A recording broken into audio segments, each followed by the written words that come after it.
18 साल में पहली बार आरसीबी जो है वो आईपीएल की विजेता बनी और बुधवार को जश्न का माहौल था, जश्न मनाया जा रहा था। लेकिन बुधवार के दिन आरसीबी का ये जश्न जो है वो एक बड़े हादसे में बदल गया। दरअसल आरसीबी विक्ट्री परेड निकालने वाली थी और इसके लिए बेंगलुरु के चिन्नास्वामी स्टेडियम में लोग जो हैं वो इकट्ठा हो रहे थे अपनी फेवरेट टीम को देखने के लिए, या फिर आप ये कह सकते हैं कि उत्साहवर्धन के लिए अपनी टीम का। लेकिन इसी दौरान जो है वो भगदड़ मच जाती है। शुरुआती जानकारी, या फिर आप ये भी कह सकते हैं कि अब तक जो जानकारी सामने आई है वो ये कहा गया कि वहाँ पर बारिश का माहौल जो है वो बना, बारिश थोड़ी सी शुरू हुई तो उस वजह से भगदड़ जो है वो मचने शुरू हुई। और इस भगदड़ में क्योंकि वहाँ पर लाखों की संख्या में लोग पहुँचे हुए थे, 35,000 की कैपेसिटी है चिन्नास्वामी स्टेडियम की, लेकिन वहाँ पर लाखों की संख्या में लोग पहुँच चुके थे। और फिर इसके लिए जो है वो आरसीबी की तरफ से वेबसाइट पर फ्री पास जो हैं वो रखे गए थे कि हाँ, आप अगर एंट्री चाहते हैं तो आप वहाँ से फ्री पास जो है वो ले सकते हैं। लेकिन लोग इतनी संख्या में वेबसाइट पर गए कि वेबसाइट ही क्रैश हो गई। और यहाँ स्टेडियम में जो लोग अंदर एंटर कर गए, वहाँ ऐसे लोग भी थे जिनके पास पास नहीं था और वो एंटर कर चुके थे। लेकिन जब भीड़ अंदर बढ़ने लगी तो पुलिस ने भी ये देखा कि हाँ, ये माहौल जो है ये ज़्यादा ख़तरनाक हो रहा है, या फिर भीड़ जो है वो ज़्यादा बढ़ रही है। तो उन्होंने गेट पर ही लोगों को रोकना जो है वो बंद शुरू कर दिया। और जब रोकना शुरू कर दिया तो उन लोगों में जिनको रोका जा रहा था उनमें कुछ ऐसे लोग भी थे जिनके पास पास थे। अब जिसके पास पास है उसको अगर अंदर जाने से रोका जा रहा है तो फिर वहाँ भी स्थिति जो है वो थोड़ी सी एक, हम ये कह सकते हैं कि थोड़ी सी धक्का मुक्की या बहसबाजी जो है वो शुरू हो गई। लेकिन सबसे बड़ा पॉइंट जो बना वो ये बना कि बारिश जब शुरू हुई तो उसकी वजह से भगदड़ जो है वो मची। और भगदड़ ऐसी मची, एक बार जो व्यक्ति नीचे गिर गया वो फिर दोबारा उठ नहीं पाया। और डॉक्टरों का यह कहना है कि जो लोग मारे गए हैं इस भगदड़ में 11 लोग मारे गए हैं। हालांकि ये फाइनल आंकड़ा नहीं है, आंकड़ा जो है अभी बढ़ सकता है। लेकिन जो 11 लोग मारे गए हैं उनमें 11 से 33 साल के ही 13 से 33 साल के ही लोग हैं, और इनमें महिलाएं और पुरुष दोनों ही शामिल हैं। तो 13 साल के तो आप किशोर समझिए कि मतलब बच्चा ही है। तो इस तरह से ये माहौल जो है वो वहाँ पर बना। और तस्वीरें जब आप देखेंगे तो तस्वीरें देखकर आपको इस हादसे की भयावहता जो है वो नज़र आती है कि किस तरह से ये हादसा जो है ये हुआ है। अब जब ये हादसा हुआ तो कई सारे सवाल उठे, और इन सवालों के बीच सामाजिक कार्यकर्ता हैं, उन्होंने स्नेही, उन्होंने कर्नाटक के CM Siddaramaiah, deputy CM DK Shivakumar और जो बीसीसीआई है उनके पदाधिकारियों पर शिकायत दर्ज करवाई। और शिकायत दर्ज करवाई और लापरवाही का आरोप जो है उन पर लगाया। अब थाने में ये शिकायत जो है वो दर्ज हो गई है। लेकिन दूसरी तरफ अगर हम सरकार की बात करें, कर्नाटक सरकार की बात करें, वहाँ पर कांग्रेस की सरकार है। तो अब वहाँ पर क्योंकि कांग्रेस की सरकार है तो बीजेपी ने भी सवाल उठाने शुरू कर दिए हैं कि आपने जो व्यवस्था है वो सही नहीं की थी। लेकिन सरकार का कहना है जब ये भगदड़ मची, ये पूरा हादसा हुआ, तो उसके बाद जो है वो सीएम सिद्धारमैया जो है वो प्रेस कॉन्फ्रेंस करते हैं शाम को, और ये कहते हैं कि ये हादसा जो है, ये हादसा जब हुआ, पहली बात तो ये कि उन्होंने ये नहीं सोचा था कि इतनी बड़ी संख्या में लोग जो हैं वो इकट्ठा हो जाएंगे इस तरह से एक जगह पर। क्योंकि 35,000 की कैपेसिटी जैसे हमने पहले कहा, और लोग जो हैं वो लाखों की संख्या में पहुंचे हैं। लेकिन साथ ही उन्होंने ये भी कहा कि ये हादसा जो है, अब इस बयान से आप ये समझिएगा कि किस तरह की मानसिकता जो है वो सीएम साहब, जो कर्नाटक के सीएम हैं, वो किस तरह से इसको देख रहे हैं। तो उन्होंने ये कहा कि ये पहला हादसा नहीं है जो इस तरह से हुआ हो, भगदड़ मची हो, ये ऐसा पहली बार नहीं हुआ है। प्रयागराज में भी ऐसा हो चुका है कुंभ के दौरान, ये उनकी तरफ से जो है वो कहा गया है। और साथ ही उन्होंने ये भी कहा कि ये क्योंकि भीड़ इतनी ज़्यादा थी तो फिर, और हालांकि उन्होंने इस बात का भी जिक्र किया कि ये कहने का अर्थ ये नहीं है कि हम अपनी जिम्मेदारी जो है वो नहीं समझ रहे हैं, हमारी जिम्मेदारी थी और हम इसके लिए जिम्मेदारी मानते हैं कि हाँ, गलती जो है वो हुई है। लेकिन साथ ही उन्होंने ये भी कह दिया कि हाँ, ऐसा हादसा जो है, ऐसी भगदड़ जो है वो पहली बार नहीं मची है। तो इससे आप ये अंदाज़ा लगा सकते हैं कि हाँ, किस तरह का बयान जो है वो उनकी तरफ से दिया गया है। दूसरी तरफ सवाल ये भी उठ रहे हैं कि एक तरफ तो चिन्नास्वामी स्टेडियम के बाहर ये भगदड़ का माहौल था और दूसरी तरफ अंदर जो है वो आरसीबी की टीम का या खिलाड़ियों का जो है मान सम्मान वैसे ही चल रहा था, उसमें कोई रोक रुकावट जो है वो नहीं आई।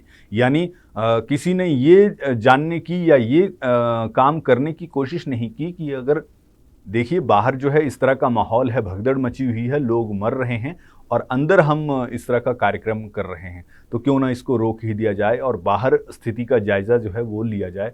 तो वो पूरा प्रोग्राम जो है वो वैसे ही चलने दिया गया और पूरा प्रोग्राम वो संपन्न हुआ। लेकिन बाहर की स्थिति का किसी ने कोई ना जायज़ा लिया ना कुछ। और इस पर बीच में ये भी सवाल उठे कि जो पुलिस थी या फिर पुलिस के बाद आप एम्बुलेंस, पुलिस से पहले आप एम्बुलेंस की बात कीजिए। एम्बुलेंस जो है वो देरी से वहाँ पर पहुँची और लोग जो हैं खुद ही एक दूसरे को, यानी जो गिरे हुए लोग थे या फिर जो बेहोश हो गए थे, उनको सीपीआर देते हुए खुद ही लोग जो हैं वो नज़र आए। और एम्बुलेंस देरी से पहुँची, इसका कारण ये माना जा रहा है कि भीड़ बहुत ज़्यादा थी, तो उस वजह से जो है वो एम्बुलेंस मौके पर पहुंच ही नहीं पाई, यानी समय पर जो है वो नहीं पहुंच पाई। अब इस मामले में जो क्रिकेटर हैं उनका भी बयान जो है वो सामने आया है और बीजेपी भी लगातार सवाल जो है वो उठा रही है। इतना ही नहीं, बीजेपी जो है वो कर्नाटक के मुख्यमंत्री सिद्धारमैया का इस्तीफा मांग रही है कि आपको इस मामले में इस्तीफा दे देना चाहिए, क्योंकि ये इतनी बड़ी घटना है। और दूसरी तरफ क्रिकेटर जो हैं वो भी अपनी बात कह रहे हैं। वहीं विराट कोहली की अगर बात करें तो उन्होंने इंस्टा पर स्टोरी के ज़रिए शेयर किया है कि ये घटना जो है ये दिल तोड़ने वाली घटना है और इस तरह की घटना जो है वो नहीं होनी चाहिए थी। उन्होंने गहरा दुख जताया इस पूरी घटना पर। इसके अलावा और दूसरे जो क्रिकेटर हैं उन्होंने भी इस घटना पर दुख जताया है और क्या कुछ उन्होंने कहा है हम आपको बता रहे हैं। बेंगलुरु में जो हुआ उस पर सचिन तेंदुलकर ने लिखा कि जो हुआ वो दुखद है। दिग्गज बल्लेबाज सचिन तेंदुलकर ने कहा कि बेंगलुरु के चिन्नास्वामी स्टेडियम में जो कुछ हुआ वो बेहद दुखद है। मेरी संवेदनाएं हर पीड़ित परिवार के साथ हैं। सभी के लिए शांति और शक्ति की कामना करता हूं। वहीं इरफान पठान लिखते हैं कि फैंस क्रिकेट और हमारे जीवन का दिल हैं। बेंगलुरु में हुई भगदड़ और मौतें दिल दहला देने वाली हैं। मेरी संवेदनाएं इस अकल्पनीय त्रासदी से प्रभावित परिवारों के साथ हैं। आरपी सिंह लिखते हैं कि बेंगलुरु की दुर्घटना से दुखी हूं। भारतीय तेज गेंदबाज ने लिखा कि मेरी हार्दिक प्रार्थनाएं उन लोगों के लिए हैं जिन्होंने अपनी जान गंवाई और घायलों के शीघ्र स्वस्थ होने की कामना करता हूं। मजबूत बने रहें। वहीं युवराज सिंह कहते हैं जश्न का क्षण त्रासदी में बदला। पूर्व भारतीय क्रिकेटर युवराज सिंह ने कहा जो जश्न का क्षण था वो एक अकल्पनीय त्रासदी में बदल गया। बेंगलुरु में हुई घटना से प्रभावित सभी लोगों के प्रति मेरी संवेदना है। परिवारों को शक्ति मिले और दिवंगत आत्माओं को शांति मिले। आपको ये बता दें कि इस घटना के बाद, इस भगदड़ के बाद जो है वो अब चाहे हम डॉक्टर्स की बात करें, मेडिकल सुविधाओं की बात करें, तो अब जो घायल हैं उनका इलाज चल रहा है। लेकिन साथ ही साथ ये भी कहा जा रहा है कि जो 11 अब तक आंकड़ा जो है बताया जा रहा है कि हाँ 11 लोगों की मौत जो है वो हो चुकी है। तो ये आंकड़ा जो है अभी और बढ़ सकता है। ये मौतों का आंकड़ा जो है ये सिर्फ 11 ही नहीं रहने वाला है। बताया ये जा रहा है कि आंकड़ा अभी और बढ़ जा सकता है, क्योंकि वहाँ भगदड़ में जिस हिसाब से लोग नीचे गिरे थे या फिर जिस हिसाब से लोग फंसे, तो ये आंकड़ा उस तरह से बहुत कम नज़र आता है। सवाल ये आता है कि आखिरकार इस पूरी घटना के लिए जिम्मेदार कौन है। तो सबसे पहले सवाल तो उठता है सरकार पर, प्रबंधन पर, कि किस तरह से व्यवस्था जो है वो की गई जब लोगों की संख्या जो है वो लाखों में है। और आप चिन्नास्वामी स्टेडियम की अगर बात करते हैं तो वहाँ की कैपेसिटी जो है वो सिर्फ 35,000 है। तो ऐसे में क्या सरकार को ये बिल्कुल भी आभास नहीं था? क्योंकि जैसे कि सीएम सिद्धारमैया की तरफ से कहा गया कि हमें ये नहीं मालूम था कि लोग इतनी संख्या में पहुंच जाएंगे। लेकिन अगर आप बात करें कि रात के समय से जैसे ही आरसीबी ने ये टाइटल जीता, आईपीएल 18 का खिताब जीता, उसके बाद से ही लोग जो हैं वो सड़कों पर इकट्ठा होना शुरू हो गए थे। और जहां एक तरफ जो है वो ये कहा जा रहा था कि हाँ हम विक्ट्री परेड निकालेंगे, पुलिस ने ये कहा था कि जिस हिसाब से, क्योंकि पुलिस ने ये माहौल देख लिया था कि हाँ किस तरह से लोग जो हैं अभी से सड़कों पर इकट्ठा होना शुरू हो गए हैं, तो पुलिस ने विक्ट्री परेड के लिए मना कर दिया। लेकिन आखिर तक भी शाम को, बुधवार शाम को 3 साढ़े 3 के बीच में ये विक्ट्री परेड जो है वो निकाली जानी थी, लेकिन आखिर तक भी ये नहीं सेटल हो पाया कि हाँ विक्ट्री परेड निकालनी है या नहीं निकालनी है, क्योंकि जो भीड़ थी या फिर जो प्रबंधन था वो इस बात को डिसाइड ही नहीं कर पाया, क्योंकि पुलिस ने हालात जो है वो देख लिए थे और उन्हीं हालातों के चलते जो है वो पुलिस ये कह रही थी कि हाँ विक्ट्री परेड जो है वो नहीं निकाली जानी चाहिए, क्योंकि स्थिति जो है वो बहुत लोग जिस हिसाब से वहां पर इकट्ठा हुए हैं बहुत मुश्किल हो जाएगी। लेकिन इस बात पर भी कोई फैसला जो है वो नहीं लिया गया। अच्छा, जो टीम है, जो आरसीबी की टीम है, वो एयरपोर्ट पर पहुंचती है और एयरपोर्ट पर वहां उनका स्वागत किया जाता है और इसके बाद जो है वो विधानसभा, जो कर्नाटक की विधानसभा है, वहां पर टीम जो है वो पहुंचती है और वहां पर उनका स्वागत जो है वो किया जाता है, सम्मान किया जाता है। अब एयरपोर्ट से विधानसभा की दूरी जो है वो करीब करीब 35 से 36 किलोमीटर है, वो वहां पर उनका सम्मान होता है। अब विधानसभा से चिन्नास्वामी स्टेडियम की दूरी जो है वो 2.5 किलोमीटर है, लेकिन ये वहां जो लोग थे, विधानसभा के बाहर भी लोग इकट्ठा हुए थे और फिर वहां से कहा गया कि चिन्नास्वामी स्टेडियम में अब जो है वो सम्मान होगा या फिर वहां से विक्ट्री परेड जो है वो निकलेगी। तो लोग जो हैं वो चिन्नास्वामी स्टेडियम के बाहर इकट्ठा होना शुरू हो गए, या फिर क्योंकि जब लोगों को ये पता लगा कि हाँ चिन्नास्वामी स्टेडियम में जो टीम है वो पहुंचने वाली है और उसके लिए आरसीबी ने वेबसाइट पे पास भी अपने जारी करना शुरू कर दिए, फ्री पास जो हैं, अभी तक जो जानकारी मिल रही है वो यही है कि हाँ फ्री पास जो हैं वो दिए गए। लेकिन वो फ्री पास के लिए इतने ज़्यादा लोग जो हैं वो वेबसाइट पर गए कि वेबसाइट ही क्रैश हो गई। तो क्या इस बात से भी अंदेशा जो है वो नहीं लगाया गया? ऐसे में सवाल उठने जो हैं वो लाजमी है कि सरकार ने पूरी तरह से इस चीज को अनदेखा क्यों किया।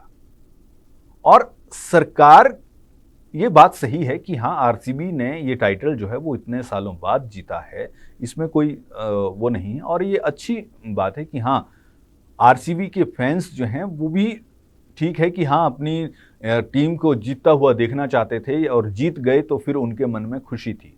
लेकिन सरकार के स्तर पर क्या सरकार की ये जिम्मेदारी नहीं थी कि हाँ सरकार भी उसी चीज का एक पार्ट बन गई? क्या सरकार को ये नहीं देखना चाहिए था कि जिस तरह से भीड़ बढ़ रही है या फिर जिस तरह से लोग जो हैं वो सड़कों पर हैं, तो सबसे पहले तो प्रबंधन किया जाए, उस भीड़ को संभालने का, उसका प्रबंध किया जाए, चाहे वो पुलिस की बात करें चाहे दूसरे लोगों की बात करें, किसी भी तरह से इस चीज का प्रबंध करना तो सरकार की जिम्मेदारी थी कि लोग इतने सारे जो इकट्ठा हो रहे हैं इसकी वजह से कोई हादसा ना हो, कोई भगदड़ ना मचे या फिर कोई शरारती तत्व ही इस चीज का कोई गलत फायदा उठा ले। तो ये सारी जिम्मेदारी जो है ये तो सरकार की ही बनती थी, लेकिन सरकार वहां पर खिलाड़ियों का सम्मान करने में लगी हुई थी। और सवाल ये भी है कि क्या ये विक्ट्री परेड जो है वो थोड़े समय बाद नहीं निकाली जा सकती थी? क्या जरूरी था कि जिस रात को आरसीबी जो है वो खिताब जीतती है उसके वेरी नेक्स्ट डे, तुरंत अगले दिन ही विक्ट्री परेड निकालनी शुरू जायज थी? आप माहौल देखते, आप अपना सारा प्रबंध जो है वो देखते, उसके बाद आप विक्ट्री परेड जो है वो निकाल लेते। और सरकार इसलिए सवालों में सबसे ज्यादा घेरे में है क्योंकि सरकार को तो प्रबंध करना चाहिए था, सरकार खुद ही उसका एक पार्ट बन गई।